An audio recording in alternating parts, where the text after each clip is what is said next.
Dans cette vidéo, on parle du système Ubitransport avec à la fois le valideur et le smartphone. Et on commence tout de suite avec le montage du matériel. Comme tu peux le voir sur cette vidéo, il y a des câbles à faire passer à la fois vers le valideur. Quel câble? C'est celui-là? C'est ce bout-ci là. Ah ouais, d'accord. Ah ouais, donc... Genre le ramolli pour qu'il reste droit, sinon il est cintré. Là il est tiède et il va être impeccable. donc le câble il part de là et il va là et il arrive ici quoi. Tu vois, il est vachement fin. Et par contre, c'est que du passe-câble. Et à la fois vers le smartphone. Et là, dans ce véhicule, donc on prend exemple sur un Recreo 2 Irisbus. Et on a placé le smartphone à la portée de main du conducteur, donc près de la fenêtre, en dessous la fenêtre conducteur, donc côté gauche, près du tableau de bord. Facilement utiliser après les touches. J'ai mis exprès parce que là, on s'en sert pas, tu vois. Et le valideur, il est côté droit. La mienne, je sais qu'elle est pas... Elle est pas bonne parce que j'ai... Ouais, ça marche bien. Hop, je sais pas si ça va marcher en fait. Hop, je valide. La connexion.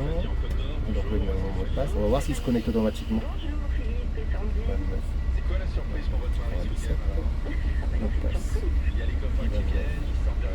Oh, tu vois tous mes mots de passe. Hop, je valide. Hop, ah, et t'as vu? Entendu, voilà, T'as ça entendu? marche. Ouais, ça a marché. Donc il faut que ça bip pour que ça soit en fixe, En c'est fait, ça? t'as vu, dès que je me connecte avec mon mot de passe, comme il est associé, il se connecte automatiquement. D'accord. Voilà. Alors là je vais remettre bien. Là On il a est... pu repartir sur notre course. Quoi. Ouais là donc là c'est bon. Par contre... Voilà. Et je fais. Hop. Donc tout à l'heure ce qu'on a fait c'est que, parce que ça marchait pas, on a fait un quart de tour ici, Ouais. on a sorti le La fiche. boîtier Ouais, pour le branchement de accéder, la fiche, le branchement de la fiche. pour accéder à la fiche qui est juste là. Donc là on va le débrancher. Lorsqu'on a fait l'essai, c'est la première fois que ça arrivait.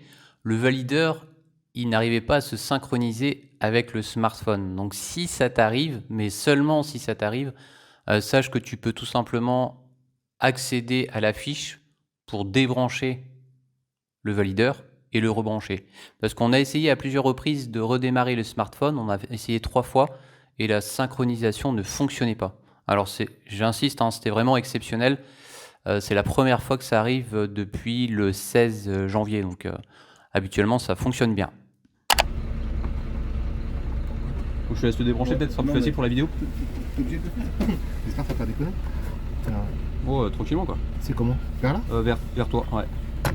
Voilà, et là il est déconnecté, on le reconnecte. Et voilà. Et après, tu vois, tu le remets. Bah là par contre c'est plus difficile à remettre. En gros, on le replace et on le tourne et voilà. Et là il est bien. Mais là c'est à faire seulement si Si vraiment il bug le matin. s'il bug le matin. Ouais. Si on n'arrive pas à le connecter.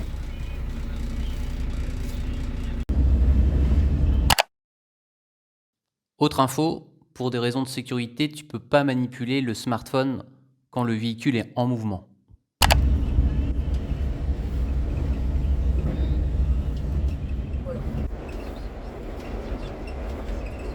Je te présente l'affichage en service, donc tu as le nom de la course juste en haut, 2041. Ensuite, là on allait sur le prochain arrêt qui s'appelle Plouguerneau-Salle-Jean-Tanguy, qui est prévu à 7h41 et il est 7h33, l'heure à laquelle je suis en train de filmer le smartphone. Tu observes aussi en bas que le réseau est plutôt satisfaisant. Alors par contre, pas d'inquiétude, s'il n'y a pas de réseau à certains endroits, l'appareil est capable de mémoriser tous les historiques et de les rapporter après une fois que tu rentres dans un secteur où il y a du réseau.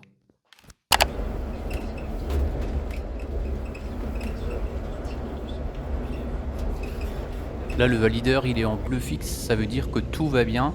Il est bien synchronisé avec le smartphone, donc il est en service.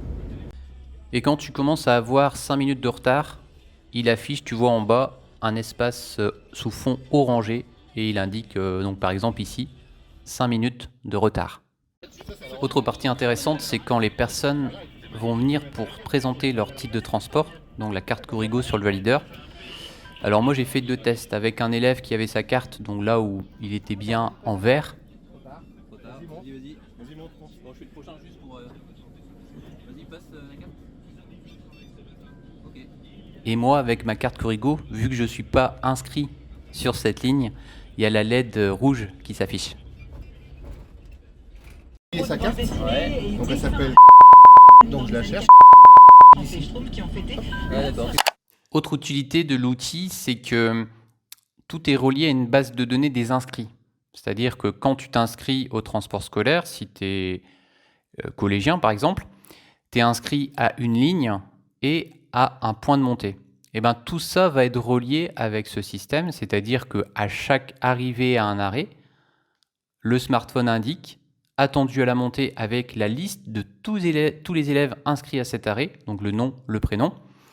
Et tu vas voir par exemple, si tu en as 10 attendus à cet arrêt-là, à chaque fois que les élèves vont pointer leur carte, ça va diminuer. Donc à chaque fois qu'il y a un élève qui sera identifié avec sa carte Corrigo, il va basculer de 10, 9, 8, 7, etc. ainsi de suite. Et si par hasard la personne a oublié sa carte ou l'a perdue, tu peux aussi directement sélectionner son nom et son prénom via l'outil, donc comme on vient de le faire là avec le conducteur titulaire. Et tu vois aussi, en bas de l'écran, à chaque fois qu'une personne va passer sa carte Corrigo, tu vas tout de suite voir aussi grâce à la visualisation du bas si c'est une montée valide ou pas. Vous n'avez pas de carte, donc je fais monter inconnu. Voilà, et je valide.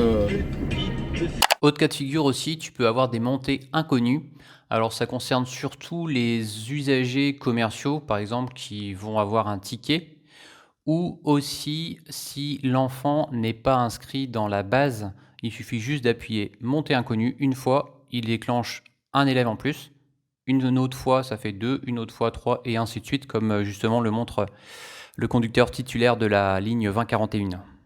Je valide les 3 montées qui sont montées sans carte. Ah oui, là tu fais 3 fois parce que tu as 3 personnes. Sur cette vue d'écran, tu as la totalité des personnes à bord du car. Donc tu en as 21 qui ont validé passer leur titre de transport sur le support Corrigo. Ensuite, tu en as 3, c'est des montées inconnues qu'on a rajoutées parce qu'ils n'ont pas de carte Corrigo. Donc au total, dans le car, au moment où je te montre cette vidéo, on est à 24 passagers. Ici, on était sur le point d'arriver à l'Esnevin, donc au terminus de la ligne 2041, et tu vois qu'il affiche en rouge quand on a de l'avance. Alors là, c'est pas trop gênant parce que on arrive avec seulement de la dépose à faire à la plage Auvirine, c'est le terminus.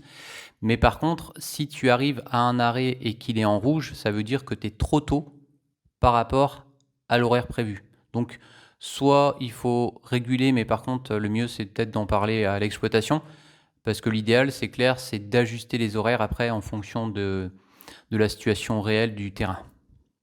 Fameuse manip, est-ce qu'il y a Et il va on va aller dans la fin de course, ça met le pied en route. Quoi. Bah ouais, juste pour nous montrer. Au revoir. Alors, n'oubliez pas d'enfants à bord. Assurez-vous que tous les enfants sont descendus et que le bus est vide. As-tu Je vérifié? ferme tous. Je vérifie. Et voilà, là je suis dans mon haut le pied là, jusqu'à dépôt de Ah d'accord. Là, tu es en HLP après, d'accord. Voilà, je suis en